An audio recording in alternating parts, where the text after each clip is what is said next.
Been in this industry for over 25 years, multiple seven-figure earner, and been blessed to have a lot of success in the industry, but it wasn't always like that.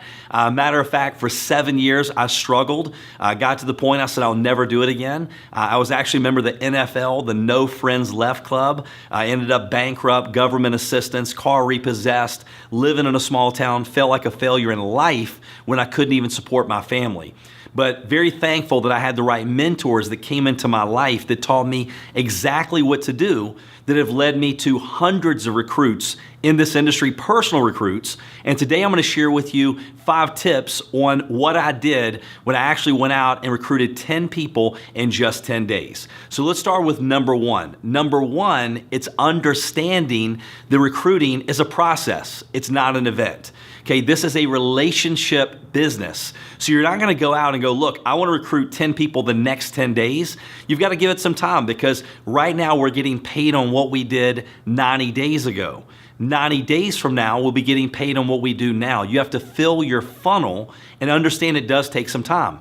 And if you think about a garden, we don't go out, you wouldn't plant a garden today and then show back up tomorrow and go, where's my harvest? Right? That would be silly. We know we have to plant the seeds, and we know that if we plant a few seeds, at the least, we're only gonna get a few crops, or you can plant a lot of seeds, you're still gonna lose some, but you're gonna have a bigger harvest. You cultivate the ground, you water the seeds, then you reap your harvest. The same thing happens when it comes to network marketing, when it comes to recruiting. You have to plant your seeds, you have to water your seeds, but it is a relationship. It does take some time. What you want your prospect to actually recruit themselves when the timing is right. Number 2, don't prejudge. When I got into this industry, I made the mistake time and time again of making a list of who I thought may be interested. Doesn't work. People that I thought would be interested were not. Then there were people I go, no way, they would never be interested, they were. And then a lot of times it's not the people that we introduce to the business, it's who they lead us to, right? The duds can lead us to the studs or the studettes. So you wanna make a list of people that you know, care about, trust, respect, and then you just share the information. Don't prejudge. It's like if we opened up a sushi franchise and you go, well, I know I have a lot of friends of maybe that don't like sushi. It doesn't matter. You still want them to know you have the franchise, because they're gonna know people that do like it. So number 2, absolutely do not prejudge. You're not selling, you're not recruiting. All you're gonna do is share with them what you're doing. Number 3, remember it is a numbers game. I remember hearing Jim Rohn say we can make up in numbers what we lacked in skill, and that like took the weight off my shoulders, because when he explained that, listen, you could be so bad that you only get 1 out of 10. And maybe we have someone else that is so good, they get 9 out of 10 people they talk to. We can still beat them. They go talk to 10 people, they get 9. We talk to 100, we get 10.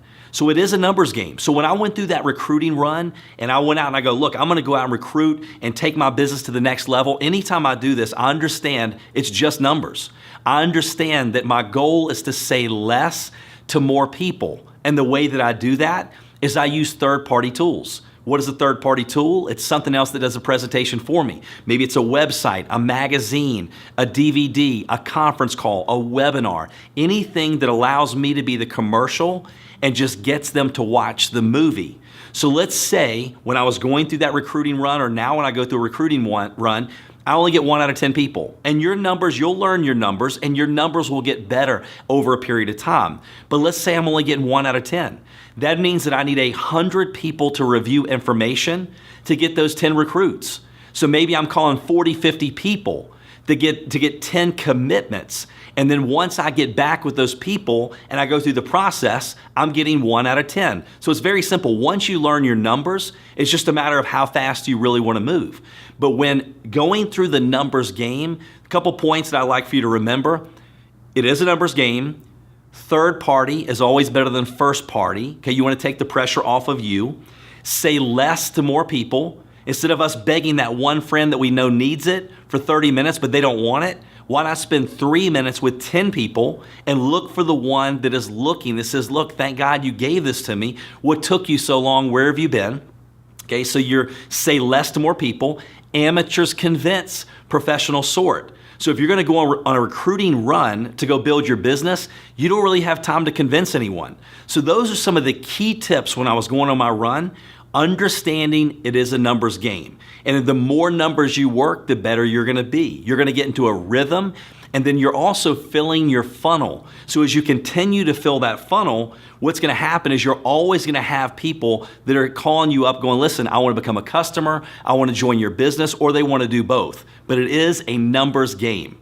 Number 4, as you're going through the numbers, remember the fortune is in the immediate follow-up. You've got to have a sense of urgency. You have to strike while the iron is hot, while their emotions are still involved. So if I'm talking to you and I go, listen, I'm excited about something, I'd love for you to take a look at it. It may or may not be for you. Okay, whatever you're saying to those people, maybe I'm listening to what you're saying, which is key. And you go, I would love more time with my family. I cannot stand my job. I would love to retire my spouse. We want to change zip codes. I want to give more to my church or charity. All I do is I just listen and I remind you of what you said and go, were you serious when you said you wanted more time with your family, or were you joking? And they go, no, I was serious. Well, look, I don't know if what I'm doing is for you or not, but I'm really excited about it. I get you the information. The fortune is in the immediate follow-up. What I try to do is set a time to follow back up with you of when you're going to look at it. I go, listen, if I give this to you tonight, if I give you this magazine, would you look at it tonight? We grab coffee in the morning. If I send you a text message with a short video, would you look at it? And I'll call you back in 10 minutes. So I try to strike while the iron is hot, knowing that it takes 5 to 8 exposures. Remember, we talked about recruiting as a process, it's not an event. So my goal is to take you from exposure to exposure to exposure until you recruit or sell yourself. It's pretty simple. How do I follow up? What do you say?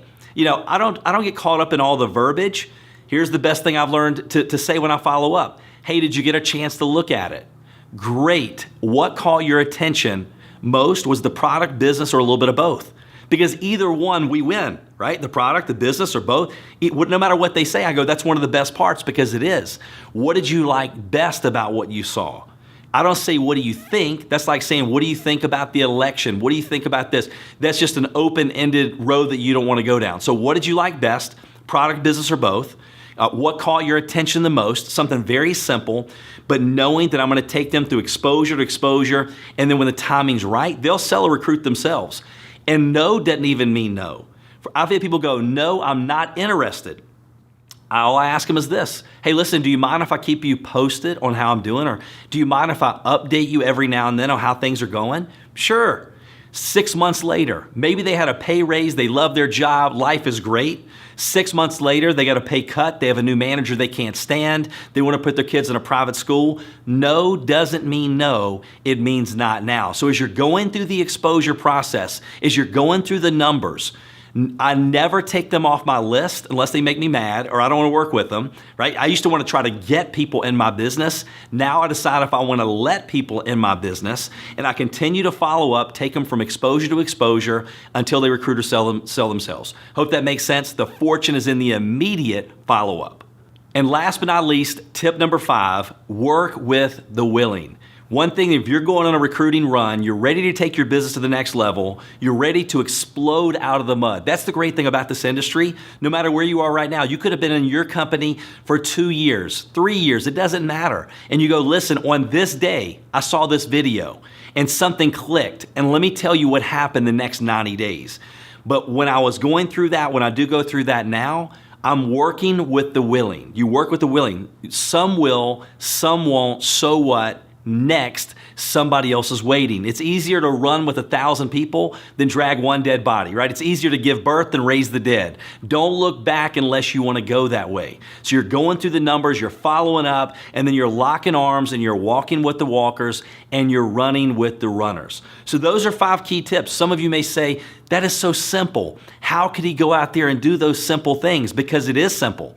And when you do the simple things and you do them day after day after day, and you understand it's a numbers game and you compress those numbers into a shorter period of time, and I believe it's easier to build your business fast than it is to build your business slow. Not too many people want to go run a marathon, but if you give them something, go, listen, if you want to sprint, we can help you explode to the next level. They're ready to do that. And with that energy and excitement that's in your voice and the new stories of people that you're bringing on board, you're going to find that it starts to compound and it grows even faster. It's like a snowball. If you get in front of it when it's rolling down a hill, eventually if you get in front of it, you become a part of it, and it continues to snowball bigger and bigger.